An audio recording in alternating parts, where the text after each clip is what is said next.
Parents, enfants, mode d'emploi.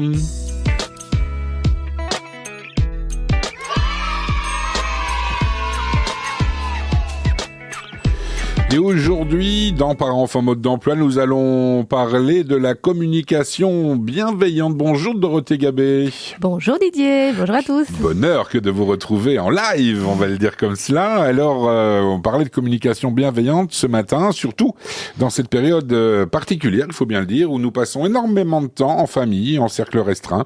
Et donc, la communication entre adultes et enfants est parfois un peu compliquée. On répète 10 fois la même chose, on a tendance parfois à hausser le ton d'ailleurs pour se faire comprendre. On a même souvent tendance à crier pour demander à nos enfants d'arrêter de crier. Oui, c'est un comble, on peut le dire. Alors, comment dès lors, à vous la spécialiste, exprimer nos besoins sans être agressif, Dorothée ? Alors, en fait, il y aura toujours des conflits, voilà, c'est normal, on a tous des besoins différents, mais si on a les bons outils pour faire attention à nos émotions, justement à nos besoins et aux émotions et aux besoins des autres, de notre conjoint, de nos enfants, ça devient un petit peu plus facile. Ok, c'est joli, mais comment est-ce qu'on fait ? Quelle est la clé pour cela ? Alors la clé, une des clés en tout cas, c'est la découverte de la communication non violente, la CNV, parce que ça peut vraiment nous aider. Alors on essaye en famille de la mettre en place, c'est pas toujours évident, mais petit à petit, on voit que voilà, il y a l'harmonie qui revient. Alors, qu'est-ce que c'est ? Je vais vous expliquer. Bah oui, j'allais dire, la communication non violente, c'est quoi ?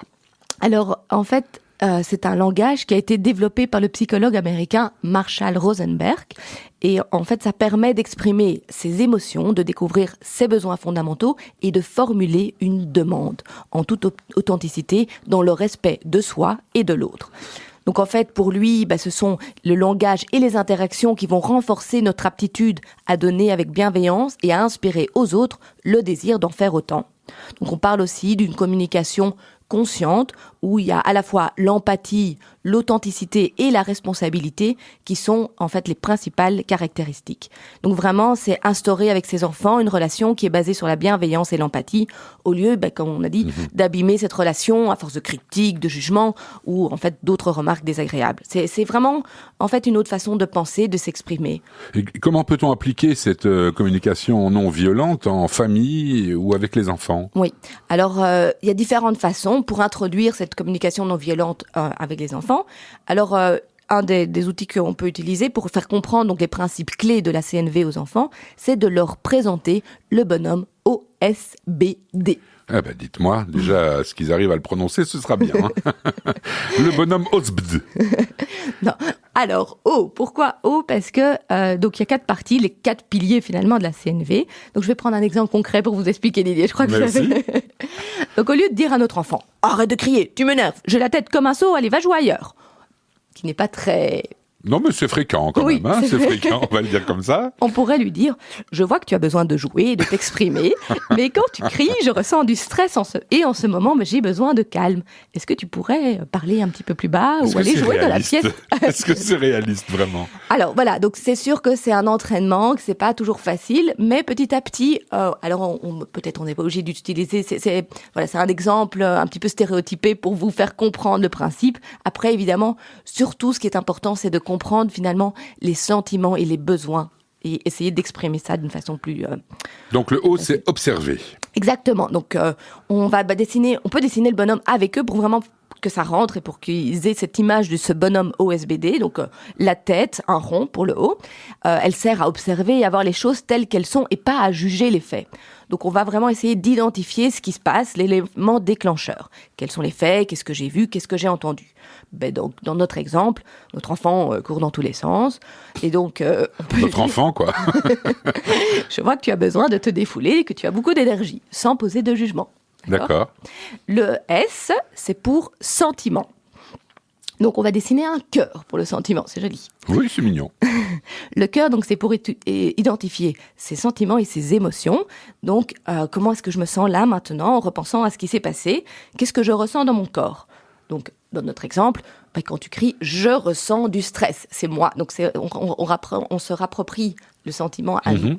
Encore faut-il que l'enfant comprenne le mot stress aussi. Je me sens angoissée, je me sens... Le B.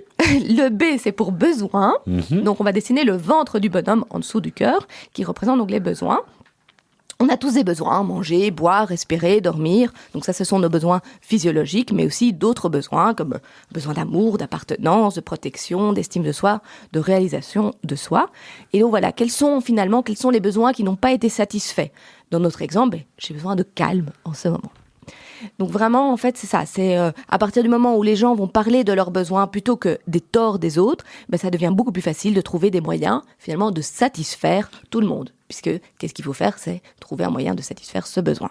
Absolument. Le D. Enfin, pour terminer, le D, c'est pour la demande.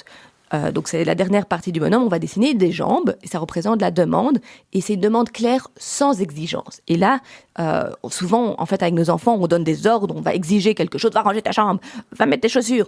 Et en fait, on n'aime pas recevoir des ordres, nous, même en tant qu'adultes. En fait, on se venge de quand on était enfant, en réalité. Et voilà, justement, parce qu'on reproduit souvent le schéma qu'on a reçu. Et donc ici, au lieu de faire des ordres, on va te faire une demande, mais ça signifie aussi qu'on peut accepter, on doit accepter que parfois l'enfant, ou l'adulte, c'est une communication qui n'est pas destinée que enfant-adulte, c'est entre tout le monde, peut la refuser ou négocier aussi. Donc, c'est plutôt négocier, parce que si c'est j'aimerais bien que tu ailles ranger ta chambre car ça me donne du stress et non, je n'ai pas envie. Bon, très bien, non, ça je peux pas imaginer un seul instant. Mais par exemple, on peut proposer à l'enfant dans ce cas-là de l'aider, de le proposer d'une façon différente et de lui dire viens, je vais t'aider et voilà, trouver des solutions qui conviennent finalement à tous les deux. Mais il y a bien un moment où il doit...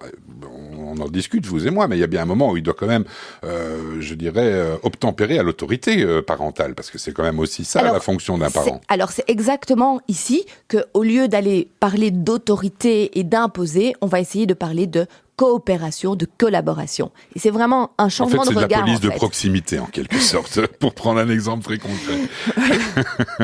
On va vraiment essayer qu'en fait, l'enfant, ça vienne de lui, qu'il ait envie, parce qu'il y voit l'intérêt aussi.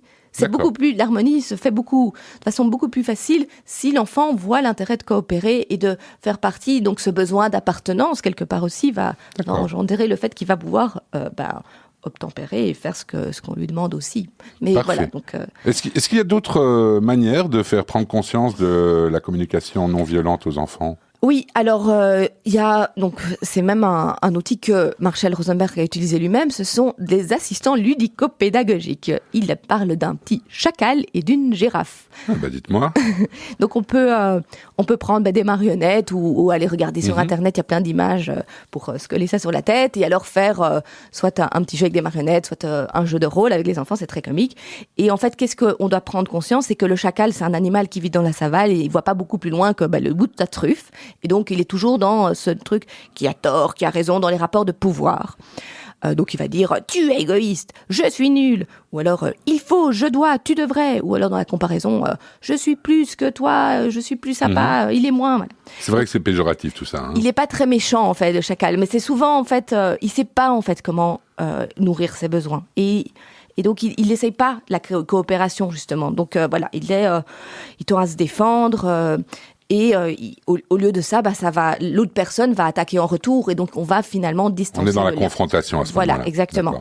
Tandis que la girafe, elle symbolise vraiment le langage de la CNV et donc c'est une description de la réalité. Donc comme j'ai dit, observation, sentiment, besoin et éventuellement une demande, plutôt que de juger ou d'étiqueter. Donc c'est vraiment deux niveaux de conscience différents. Une girafe qui parle, c'est pas fréquent. Alors je vais vous faire un mini dialogue pour terminer ici. Vous allez comprendre. Donc c'est vraiment, c'est basé sur une vidéo de Thomas Dansbourg. Je vous invite à aller voir si vous voulez sur Internet. Vous pourrez faire des petites recherches. Alors au lieu de dire, le chacal va dire « Tu roules beaucoup trop vite, tu es fou ou quoi ?» D'accord. La girafe pourrait dire « Tu roules plus vite que ce qui paraît raisonnable sur cette petite route. » Je rêve d'avoir des policiers comme ça en face de moi. C'est une merveille. Est-ce que tu serais d'accord de rouler un peu plus doucement? Bon, alors, un autre exemple qui va vous faire... Ta musique va trop fort, tu déranges tout le monde, Didier. Ta musique va un petit peu plus fort que ce qui me permet de me concentrer. Est-ce que tu serais d'accord de l'écouter un petit peu plus bas ou dans une autre pièce ou peut-être un peu plus tard pour que je finisse mon travail? Mais c'est de la science-fiction, en fait, ce que vous nous proposez ce matin. Mais non, essayez, Didier, je vous en prie. Myri, vous êtes avec nous? Non, Myri n'est malheureusement pas... Je suis là, le temps que je réagisse, que j'allume mon micro, etc. Dites-moi. Je me disais, vous, chez vous, comment vous communiquez de manière non violente avec vos enfants? Écoutez, je commence par demander gentiment, en leur disant que ça me ferait plaisir. J'aime bien le jeu commence. Et ensuite, au bout d'un moment, j'en ai un peu marre des discussions et des débats, etc. Et je dis, mais en fait, je suis votre mère, c'est moi qui décide et on y va. Donc vous êtes à la fois chacal et girafe, en fait. Vous commencez par girafe. En fait, ça dépend de leur humeur à eux, finalement. Mais on a tous, alors je vous rassure, moi aussi, on a tous en nous ce côté chacal et ce côté girafe. Et donc c'est vraiment essayer de faire de faire ressortir ce côté girafe un peu plus souvent pour finalement harmoniser ces relations. Et juste par rapport à l'exemple de Myri, quelque part, il y a aussi dans le côté chacal la manipulation un petit peu. Mm-hmm. Donc par exemple, je suis très content quand tu es sage et que ta chambre est bien rangée. C'est un chacal qui va dire ça. Tandis que la girafe va plutôt dire je suis reconnaissant que tu aies pris soin de ranger tes affaires parce que ça me soulage, parce que ça m'aide qu'on répartisse mieux les tâches de la maison. Merci de ton aide. Oui, mais moi je dis que ça me ferait plaisir. Je dis pas c'est bien, etc. Enfin voilà, je suis à la fois. Oui, je pense que je suis mi-girafe, mi-chacal. Je ne sais pas si ça existe. Vous êtes une gicale ou alors une charafe. C'est comme on Charaf, veut. J'aime bien charaf. C'est joli, hein. C'est très joli. Au Pakistan, ils adorent moucharaf.